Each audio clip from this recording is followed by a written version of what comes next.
نظر رکھنا پڑے گا کہ اب جو یہ الیکشن آنے والا ہے، صوبائی الیکشن، کرناٹک کا الیکشن ہونے والا ہے، اس کے اندر ہم اپنے حق کو استعمال کرنے والے ہیں اور کرنا بھی چاہیے۔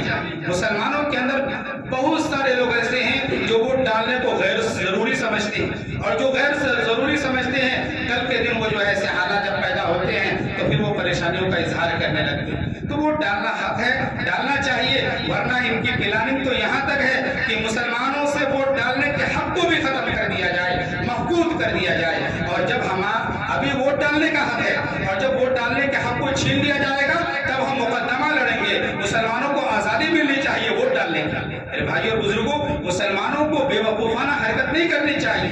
گزارش ہے، وقت کم ہے، یہ پیغام دیتا ہوں میں کہ 100% مسلمانوں کو جو اپنا حق ہے وہ استعمال کرنا چاہیے، ووٹ ڈالنے کی کوشش کرنی چاہیے۔ اور ووٹ کیا ہے؟ شہادت ہے۔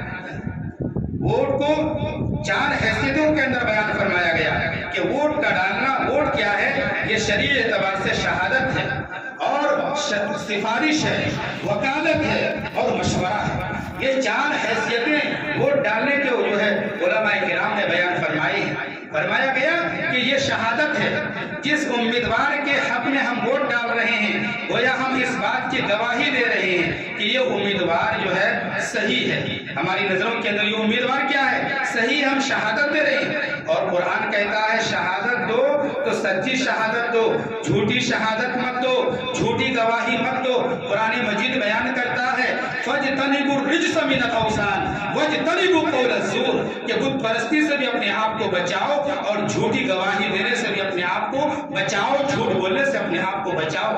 اور قرآن کریم کہتا ہے کہ عدل و انصاف کو قائم رکھو اور جو ہے سچائی کے ساتھ جو ہے تم گواہی دینے والے بن جاؤ۔ اور قرآن یہ بھی کہتا ہے وَمَن يَكْتُمْهَا فَإِنَّهُ آثِمٌ قَلْبُهُ، اور جو کوئی آدمی گواہی کو چھپائے گا اس کا دل گنہگار ہے۔